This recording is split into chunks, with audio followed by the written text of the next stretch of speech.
अरे, क्या आपने कभी ऐसे आदमी को देखा है जो भगवान का इतना बड़ा भक्त हो कि दिन भर बस जय जगन्नाथ करता रहे, लेकिन एक लोटा पानी तक खुद उठाकर ना पिए। पुरी के पास एक छोटे से गांव में एक आदमी रहता था। उसका नाम था माधव। अब भक्ति में तो माधव का कोई मुकाबला नहीं था।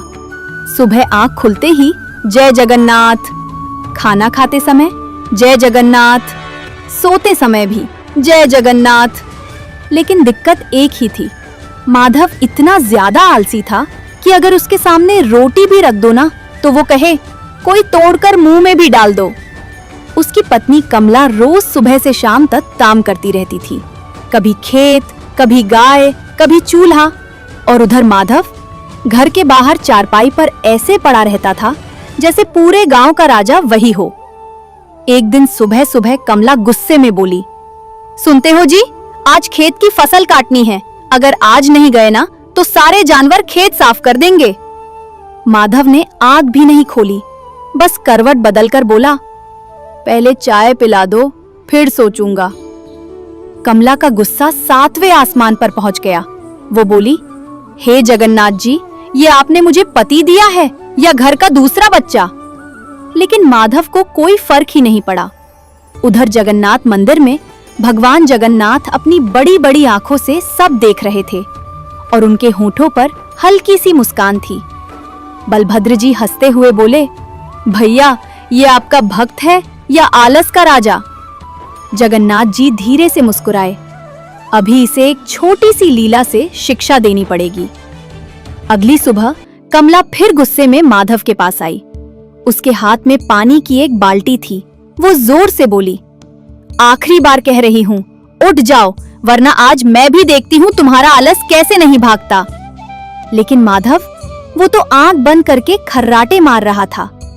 कमला का पारा चढ़ गया और अगले ही पल छपक, पूरी बाल्टी का पानी माधव के ऊपर। माधव घबराकर चारपाई से नीचे गिर पड़ा। अरे कमला, डुबोएगी क्या मुझे? कमला गुस्से में बोली, डूब तो हम पहले ही चुके हैं, ना घर में अनाज बचा है, ना खेत संभल रहा है, और तुम्हें बस जय जगन्नाथ करने से फुर्सत नहीं। ये सुनकर माधव को थोड़ा बुरा लगा। वो गुस्से में उठा, अपना गमछा कंधे पर डाला और सीधे जगन्नाथ मंदिर की ओर चल पड़ा। रास्ते भर बड़बड़ाता जा रहा था, सबको बस मैं ही गलत दिखता हूँ, कोई मेरी भक्ति नहीं देखता। कुछ देर बाद माधव मंदिर पहुंच गया। सुबह का समय था। मंदिर में घंटियां बज रही थीं। चारों तरफ जय जगन्नाथ की ध्वनि गूंज रही थी। माधव सीधे गर्भगृह के सामने जाकर बैठ गया और आंखों में आंसू भरकर बोला, प्रभु, मैं आपका इतना बड़ा भक्त हूँ, फिर भी मेरी जिंदगी में इतना दुख क्यों है? कमला रोज मुझे डांटती रहती है, गांव वाले मेरा मजाक उड़ाते हैं। अगर आप सच में मुझसे प्रेम करते हैं ना, तो मुझे ऐसा वरदान दीजिए जिससे मुझे कोई काम ना करना पड़े। इतना बोलकर माधव वहीं फूट फूट कर रोने लगा। उधर भगवान जगन्नाथ अपनी बड़ी बड़ी आंखों से अपने भोले भक्त को देख रहे थे। फिर अचानक मंदिर के अंदर एक तेज सुनहरी रोशनी फैलने लगी। माधव घबराकर इधर उधर देखने लगा और अगले ही पल उसके सामने एक छोटा सा सांवला बच्चा आकर खड़ा हो गया। माधव हैरानी से उस छोटे बच्चे को देखने लगा। बच्चे के घुंघराले बाल थे, बड़ी बड़ी गोल आंखें, चेहरे पर प्यारी सी मुस्कान, और सबसे अजीब बात, उस बच्चे के शरीर से हल्की हल्की चंदन और महाप्रसाद की सुगंध आ रही थी। बच्चा मुस्कुराकर बोला, क्या हुआ माधव, इतनी जोर जोर से क्यों रो रहे थे? माधव बोला, अरे बेटा, तुम नहीं समझोगे, मेरी जिंदगी बहुत दुखी है। बच्चा मासूम बनकर बोला, पत्नी डांटती है क्या? माधव तुरंत बोला, अरे पूछ मत, सुबह सुबह पूरी बाल्टी पानी डाल दिया मेरे ऊपर। ये सुनकर छोटा बच्चा जोर से हंस पड़ा, फिर बोला, तो गलती किसकी थी? माधव थोड़ा शर्माते हुए बोला, गलती तो थोड़ी मेरी भी थी।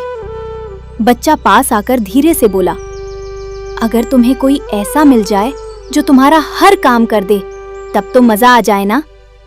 माधव की आंखें चमक उठी। वो तुरंत बोला, बस यही चाहिए मुझे। तभी वो छोटा बच्चा मुस्कुराया और अगले ही पल उसके हाथ में एक छोटी सी लकड़ी की चमचमाती करछी प्रकट हो गई। वो कोई साधारण करछी नहीं थी, उस पर छोटे छोटे शंख बने हुए थे और बीच में चक्र का निशान चमक रहा था। बच्चा बोला, माधव, ये जगन्नाथ महाप्रसाद करछी है। जिस चीज को इससे छूकर तुम काम बोलोगे वो काम अपने आप होने लगेगा। माधव खुशी से उछल पड़ा। सच में? बच्चा मुस्कुराया। हाँ, लेकिन एक बात हमेशा याद रखना, अगर काम करते समय तुमने गुस्से में उसे रोकने की कोशिश की तो ये करछी हमेशा के लिए गायब हो जाएगी। माधव बोला, अरे मैं क्यों रोकूंगा, अब तो मैं जिंदगी भर आराम करूंगा। छोटा बच्चा बस मुस्कुराता रहा, क्योंकि वो कोई साधारण बच्चा नहीं, स्वयं भगवान जगन्नाथ थे। माधव खुशी खुशी वो जादुई करछी लेकर घर पहुंचा। घर पहुंचते ही जोर से चिल्लाया, कमला देखो, आज से तुम्हारा पति बड़ा आदमी बन गया। कमला रसोई से बाहर आई। उसने माधव के हाथ में चमकती हुई करछी देखी तो बोली, अब ये क्या उठा लाए? माधव सीना चौड़ा करके बोला, ये कोई साधारण करछी नहीं है, स्वयं जगन्नाथ जी ने दी है मुझे। कमला ने आंखें घुमाई। हाँ हाँ, और कल शायद भगवान खुद आकर खेत भी जोत देंगे। माधव बोला, अरे सच बोल रहा हूँ, देख अभी चमत्कार दिखाता हूँ। इतना कहकर माधव ने करछी को चूल्हे के पास रखा और बोला, मेरे लिए गर्मा गर्म चाय बना दो। और अगले ही पल रसोई में रखे बर्तन अपने आप हिलने लगे। दूध खुद पतीले में गिरा, चीनी अपने आप गली, चाय पत्ती उड़कर अंदर चली गई। कमला डर के मारे पीछे हट गई। अरे! कुछ ही सेकंड में गर्मा गर्म चाय का कप उड़ता हुआ माधव के हाथ में आ गया। माधव ने बड़े आराम से चुस्की ली। वाह, अब आया जीवन में आनंद। कमला अभी भी हैरानी से करछी को देख रही थी। उसे अपनी आंखों पर विश्वास ही नहीं हो रहा था। और उधर माधव, अब तो उसका आलस 7वें आसमान पर पहुंच चुका था। थोड़ी देर बाद वो चारपाई पर लेट गया और बोला, करछी, जरा मुझे पंखा झलो। बस फिर क्या था, कोने में रखा हाथ वाला पंखा अपने आप उड़कर आया और माधव को हवा करने लगा। माधव आंखें बंद करके राजा की तरह मजे लेने लगा। कमला गुस्से में बोली, हे जगन्नाथ जी, आपने वरदान दिया है या मेरे लिए नई मुसीबत भेज दी? उधर मंदिर में भगवान जगन्नाथ और बलभद्र जी ये सब देखकर मुस्कुरा रहे थे। बलभद्र जी बोले, भैया ये तो पहले से भी ज्यादा आलसी बन गया। जगन्नाथ जी हंसकर बोले, अभी लीला शुरू हुई है दाऊ, असली मजा तो अब आएगा। अब तो माधव की जिंदगी पूरी तरह बदल चुकी थी। सुबह उठते ही वो खुद बिस्तर से भी नहीं उठता था, बस आंख खोलकर बोल देता, करछी, जरा मेरा मुंह धुलवा दो। और अगले ही पल लोटा अपने आप उड़कर आता, पानी खुद उसके चेहरे पर गिरता, यहाँ तक कि तौलिया भी खुद उसके मुंह पर घूमने लगता। कमला ये सब देखकर सिर पकड़ लेती। वो बोली, हे भगवान, अब ये इंसान है या घर का राजा? धीरे धीरे पूरे गांव में माधव की चर्चा होने लगी। कोई कहता, माधव के घर भूत काम करते हैं।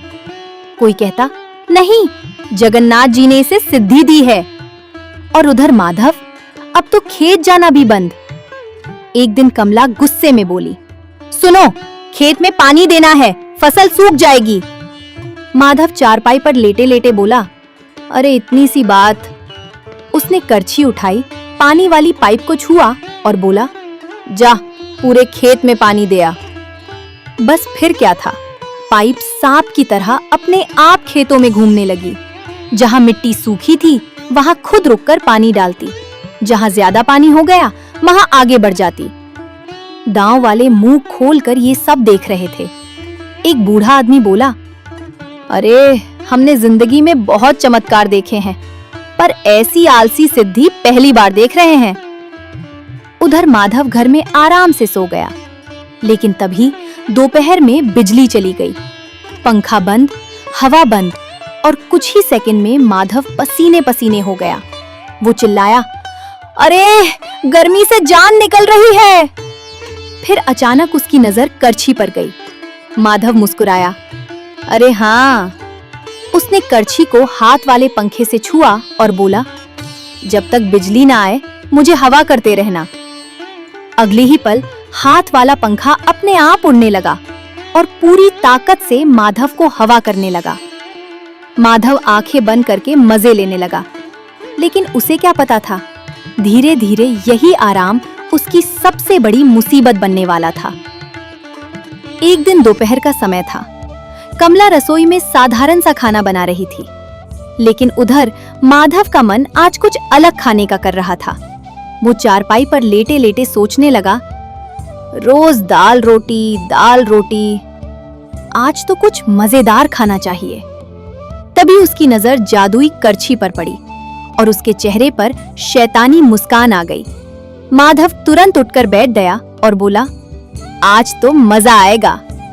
वो एक बड़ी थाली लेकर बैठ गया, फिर करछी को थाली से छुआकर बोला, मेरे लिए तरह तरह के स्वादिष्ट पकवान लाओ। बस फिर क्या था, अगले ही पल थाली चमकने लगी। गर्मा गर्म खिचड़ी, घी से भरे मालपुए, रसगुल्ले, लड्डू, खाजा, महाप्रसाद की मीठी खुशबू से पूरा घर भर गया। माधव की आंखें चमक उठीं। अरे वाह! और फिर पकवान अपने आप उड़ उड़कर उसके मुंह में जाने लगे। एक रसगुल्ला, फिर लड्डू, फिर मालपुआ, फिर खाजा। माधव बड़े मजे से खाने लगा। वाह जगन्नाथ जी, ऐसा आनंद तो राजा भी ना लेते होंगे। उधर रसोई में कमला को लगा, घर में इतनी मिठाई की खुशबू कहां से आ रही है। वो बाहर आई और सामने का दृश्य देखकर दंग रह गई। माधव जमीन पर बैठा था और पकवान हवा में उड़ उड़कर सीधे उसके मुंह में जा रहे थे। कमला बोली, अरे बस भी करो, इतना कौन खाता है। लेकिन माधव तो मजे में आंख बंद करके खा रहा था। कुछ देर बाद उसका पेट पूरी तरह भर गया, फिर भी खाना रुक नहीं रहा था। अब रसगुल्ले जबरदस्ती उसके मुंह में घुस रहे थे, लड्डू सीधे गालों से टकरा रहे थे। माधव घबराने लगा, अरे बस करो।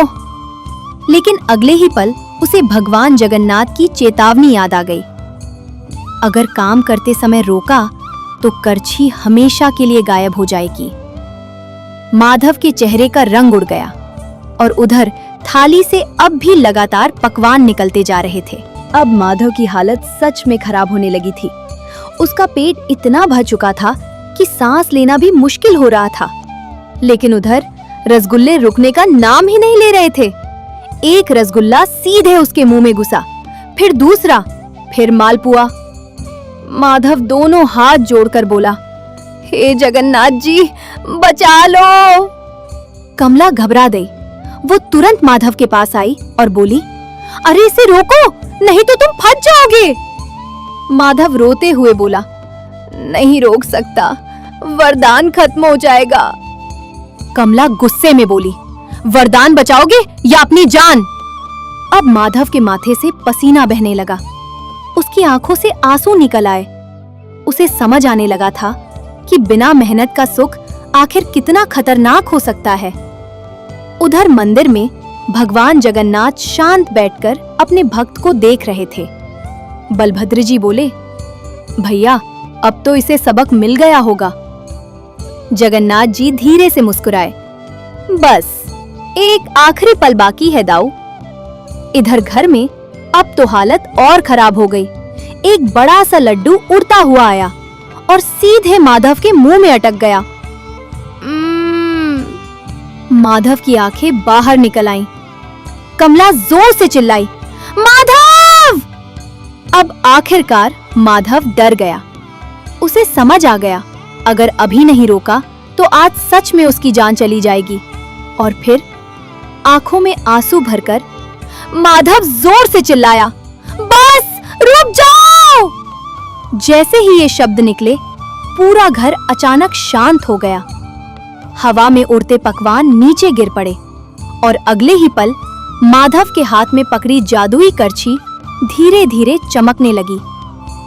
माधव डरते डरते उस करछी को देखने लगा।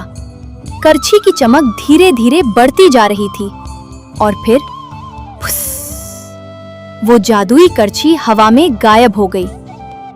माधव की आंखों से आंसू निकल पड़े। नहीं, मेरा वरदान। कमला भी चुपचाप खड़ी थी। पूरा घर एकदम शांत हो गया था। जमीन पर बिखरे पड़े थे रसगुल्ले, लड्डू, मालपुए और बीच में बैठा था माधव, जिसे आखिरकार अपनी गलती समझ आ चुकी थी। माधव धीरे धीरे उठकर जगन्नाथ मंदिर की ओर चल पड़ा। इस बार ना उसके चेहरे पर घमंड था, ना आराम पाने की खुशी, बस पछतावा था। मंदिर पहुंचकर वो सीधे भगवान के सामने गिर पड़ा और रोते हुए बोला, प्रभु, मैं कितना मूर्ख था। आपने मुझे वरदान दिया, लेकिन मैंने उसे आलस में बर्बाद कर दिया। मैं हर छोटे काम के लिए दूसरों पर निर्भर हो गया। आज समझ आया कि बिना मेहनत का सुख आखिर में दुख ही देता है। इतना कहते ही अचानक मंदिर में हल्की सुनहरी रोशनी फैलने लगी। माधव ने ऊपर देखा और वही छोटा सांवला बच्चा उसके सामने खड़ा मुस्कुरा रहा था। बच्चा बोला, माधव, भक्ति बहुत अच्छी बात है, लेकिन जो इंसान कर्म छोड़कर सिर्फ आराम चाहता है, वो कभी सच्चा सुख नहीं पा सकता। दुनिया में हर जीव को अपना काम खुद करना ही पड़ता है, यहाँ तक कि मैं भी। माधव रोते हुए भगवान के चरणों में गिर पड़ा। प्रभु, अब मैं कभी आलस नहीं करूंगा। उस दिन के बाद माधव सच में बदल गया। अब वो सुबह जल्दी उठता, खेत जाता, कमला की मदद करता और काम करते करते भी उसके होठों पर हमेशा रहता जय जगन्नाथ। धीरे धीरे उसका घर खुशियों से भर गया और कमला अब वो भी मुस्कुराकर कहती, लगता है मेरे पति को आखिरकार जगन्नाथ जी ने सीधा कर ही दिया। जय जगन्नाथ।